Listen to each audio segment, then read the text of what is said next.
Bienvenue à tous dans Crystal Clear Electronics 2, chapitre 20. Dans les prochaines parties de la vidéo, nous allons examiner de plus près les besoins en énergie de nos microcontrôleurs selon différentes fréquences d'horloge et modes de fonctionnement. Notre présentateur principal dans ce chapitre est Elwood Kovacs, que vous avez peut-être déjà vu dans les chapitres précédents. Je souhaite également la bienvenue à tout le monde. Il est vrai que je suis déjà apparu dans des vidéos précédentes, contrairement à mon collègue Balázs Bereski, pour qui c'est la première fois. Si je ne me trompe pas, tu fais partie de l'équipe BME Formula Student.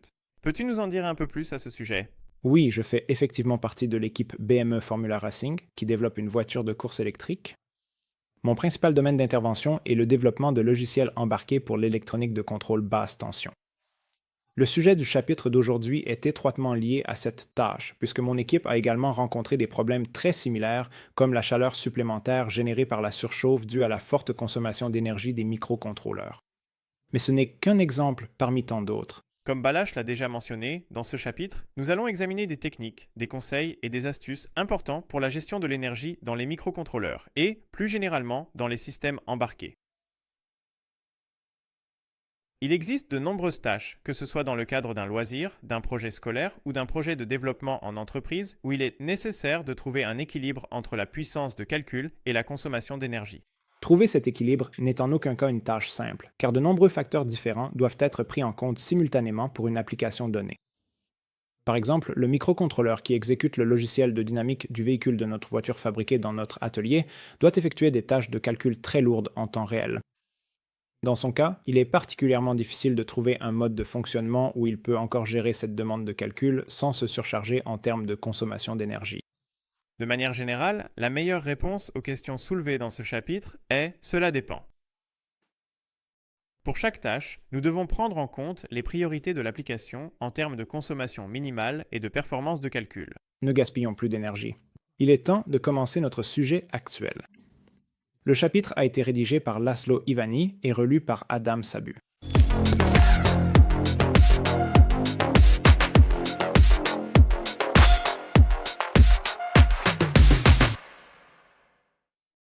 Le courant requis par un microcontrôleur donné dépend de sa fréquence d'horloge, qui est indiquée en microampères par mégahertz dans la fiche technique et dans les articles associés.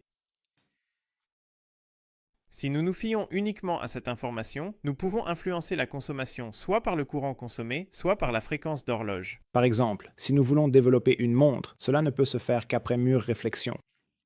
Nous avons apporté cette simple horloge, qui fonctionne actuellement sur secteur, mais des horloges plus petites comme celle-ci peuvent être alimentées jusqu'à 10 ans avec une seule pile bouton. En contrepartie, vous obtenez un simple écran LCD à 7 segments où vous pouvez au mieux afficher la date et l'heure. À l'autre extrême, on trouve les très populaires montres connectées. Ici, comme dans l'autre exemple, l'autonomie est importante, mais elle est une priorité moindre en raison des besoins en puissance de calcul bien plus élevés par rapport au cas précédent.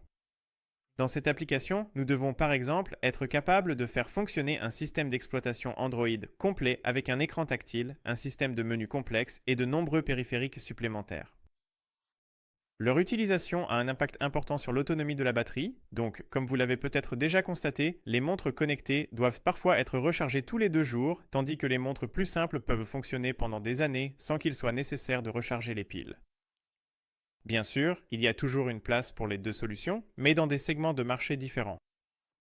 Dans nos tâches ultérieures également, l'objectif spécifique déterminera ce qui devient prioritaire et où nous plaçons notre appareil sur l'échelle entre faible consommation d'énergie et performance de calcul. Et maintenant, approfondissons notre sujet en commençant par les différents modes des microcontrôleurs.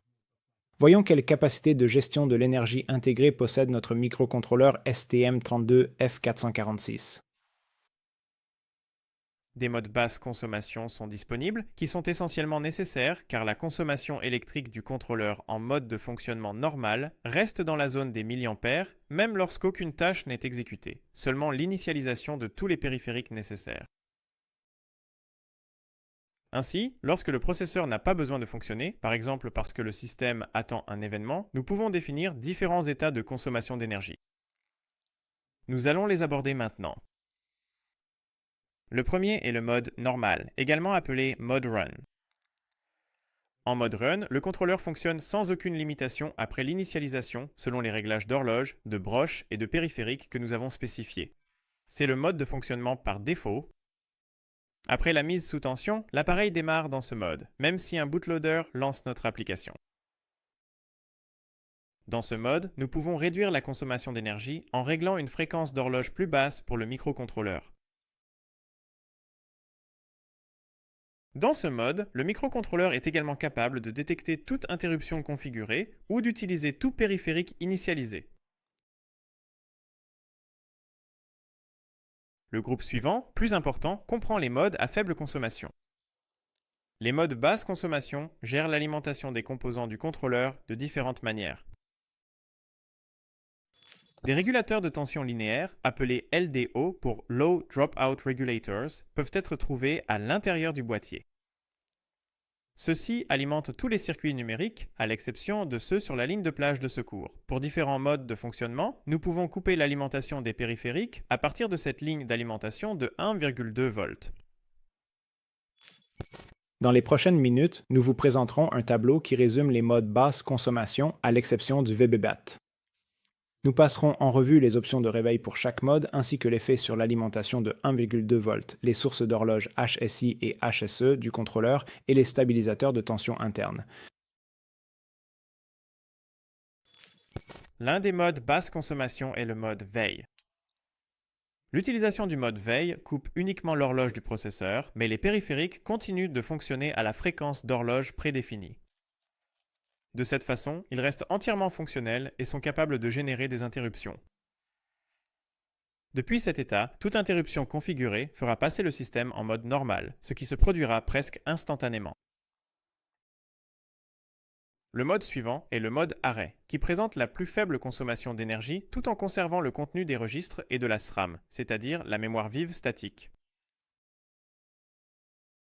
Cependant, il désactive également la PLL, c'est-à-dire la boucle à verrouillage de phase, le HSI, l'horloge interne à haute vitesse, et le HSE, l'horloge externe à haute vitesse, ainsi que les sources d'horloge, ainsi que l'horloge de tous les composants du réseau 1,2 volts. Pour sortir du mode arrêt, une interruption interne ou externe associée à une EXTI, qui signifie canal d'interruption externe du microcontrôleur, doit être déclenchée. Le mode suivant est le mode veille prolongée. C'est l'état de consommation d'énergie le plus faible dans lequel il existe encore des interruptions qui, si leur condition est remplie, autrement dit si elles se déclenchent, peuvent ramener le contrôleur en mode normal. De telles interruptions sont un front montant sur la broche de réveil ou les événements RTC suivants s'ils ont été préalablement configurés. Il s'agit, par exemple, de l'alarme RTC, alarme A ou alarme B. Celles-ci sont programmées pour se déclencher à un moment donné. Événements de réveil RTC, événements d'altération RTC, événements d'horodatage RTC, broche NRST pour une réinitialisation externe, IWDG qui est une réinitialisation par chien de garde indépendant. La ligne d'alimentation interne de 1,2 volts est désactivée car le régulateur de tension interne l'est également. Les valeurs de la SRAM et des registres sont perdues dans ce mode, à l'exception des registres de sauvegarde qui sont les registres RTC, les registres de sauvegarde RTC et les registres de la SRAM de sauvegarde. La consommation de ce mode dépend même du fait que la sauvegarde SRAM et les registres RTC soient activés ou non. La transition du mode veille vers le mode de fonctionnement normal dure 375 microsecondes. En plus de cela, nous avons un mode VBBAT où l'alimentation interne du microcontrôleur est coupée, nécessitant ainsi une source d'alimentation externe, qui peut alimenter les périphériques sur la ligne d'alimentation de secours, à savoir les registres RTC, les registres de sauvegarde RTC et la SRAM de sauvegarde. Avec ce mode, même après une coupure de courant, les réglages de l'heure et les données enregistrées dans la SRAM de sauvegarde seront préservés. Il est également bon de savoir que la seule façon de réveiller le microcontrôleur de ce mode est de lui rétablir l'alimentation. Et maintenant, parlons des techniques d'économie d'énergie, qu'elles soient logicielles ou matérielles. Voyons d'abord comment configurer les modes évoqués précédemment via le logiciel. Pour cela, ouvrez le projet exemple du chapitre, ouvrez le fichier main.c et trouvez la fonction handleState. Dans celle-ci, vous verrez une structure switch où chaque cas gère les différents modes. Lors de la configuration du mode veille, nous désactivons d'abord l'interruption générée par le périphérique minuteur SysTick afin qu'elle ne puisse pas réveiller le microcontrôleur.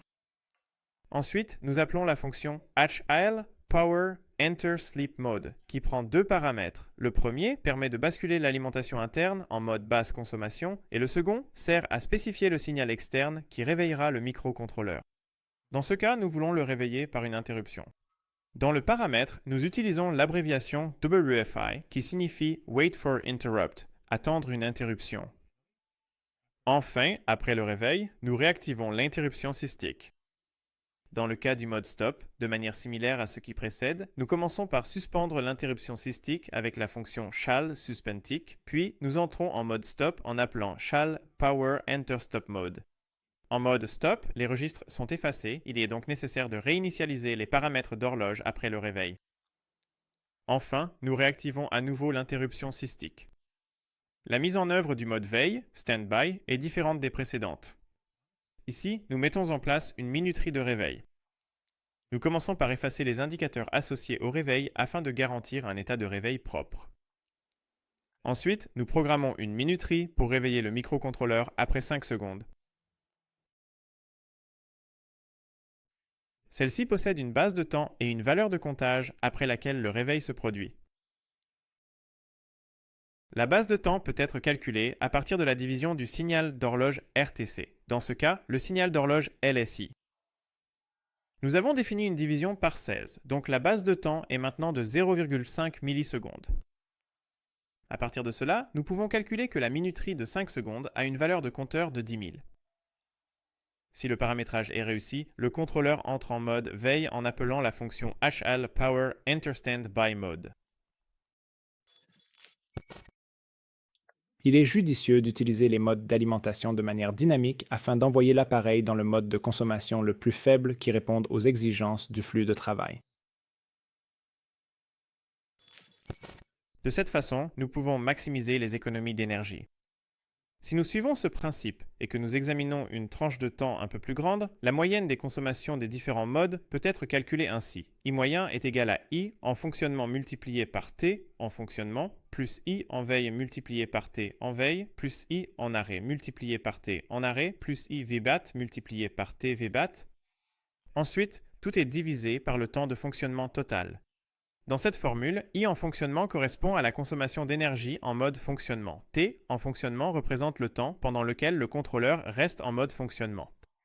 I en veille correspond à la consommation d'énergie en mode veille. T en veille représente le temps pendant lequel le contrôleur reste en mode veille. I arrêt, la consommation d'énergie en mode arrêt. T arrêt, la durée du mode arrêt. I VBET, la consommation de courant en mode VBET. T VBET, le temps pendant lequel le contrôleur reste en mode VBET, et T temps total de fonctionnement est, de toute évidence, le temps total pendant lequel notre application a fonctionné, c'est-à-dire la somme des temps de fonctionnement de tous les modes. Sur cette base, la consommation moyenne d'énergie du microcontrôleur peut être calculée comme suit. P moyenne est égale à I moyenne multiplié par U, la tension d'alimentation. Ici, U, la tension d'alimentation, correspond à la tension d'alimentation du microcontrôleur et I moyenne est la consommation moyenne d'énergie du microcontrôleur calculée précédemment. Cela donne la puissance moyenne et les besoins en courant du microcontrôleur. Cela permet d'obtenir une estimation bien plus précise de la durée pendant laquelle le microcontrôleur peut fonctionner avec une pile bouton ou une cellule lithium-ion 1850. Bien sûr, cela n'est valable qu'après un ajustement approprié du niveau de tension. Par exemple, dans les systèmes à très faible consommation, il vaut la peine d'inclure l'autodécharge de l'alimentation dans la consommation d'énergie. Je pense que ces informations suffisent pour une partie de vidéo. Cette première vidéo n'était qu'un début. Restez avec nous pour la prochaine vidéo où nous découvrirons encore plus de choses intéressantes sur les techniques d'économie d'énergie. À bientôt. Au revoir. Salut.